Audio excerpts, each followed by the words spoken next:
And things got along real good until one day, the story goes, that they had a new colt they kept here in their little corral. And Mr. Stephen was gone. And the boys were down here playing in the creek, and she was up in here in this area cooking their supper. And old Bull, the bulldog, was up here with her evidently, because she said she heard the dog start to growl. And it evidently wasn't a growling kind of dog, because she thought it was kind of unusual. The dog was growling and looking right down in here where the boys were playing. And I imagine in those days there was a lot of thicket over here on this side, underbrush. And so being alarmed that there could be something over there, she called them, you know, Cliff Cave, y'all get up here. And they did. They ran up, very obedient. Had to be in those days. They ran up here, but old Bull still sat there, way down deep. He goes, you could hear him rumbling way deep. This dog was really concerned, and he was still looking over here where the boys had just come from, in the brush.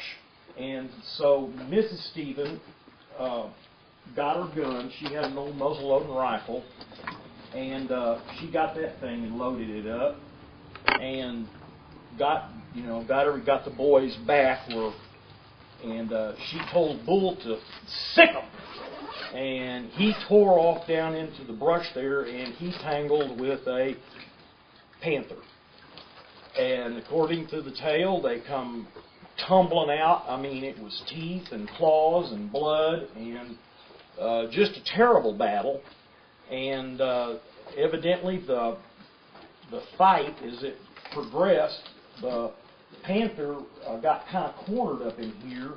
The dog was running around it and had it cornered. And then, you know, when those wild animals get cornered, they get real dangerous. And Mrs. Stephen was afraid that this thing was going to get them. And so when she saw the panther, I just about forgot to tell you that the panther a couple of times tried to jump up and get out. Of course, these trees, their ancestors would have been here, but anyway, the panther was trying to leap up and get out, but couldn't do it because he couldn't get a claw hold, and when he got a claw hold, body weight would drag him back, and he'd leave these scratches in the rock as he come down. And Mrs. Stevens, realizing this thing wasn't going to be able to get out, she was compelled to take aim, and when it crouched and fixed him to come at them, she pulled the trigger and got herself a mountain lion rug. Well, a few days later, they said that Mr. Stephen came back, and he, of course, you know, how's things been going? And she says, well, you know, just kind of normal stuff. But we did have a little tangle with a panther the other day. And he got serious real quick. He says, what are you talking about, panther? And she said, well, come here and I'll show you. And she took him over wherever it was here and showed him these claw marks in the rocks. And he was like, you know, man alive. And she says anyway, he was just really, really shocked because he's the size. They said the size of this thing was as big as a man's hand.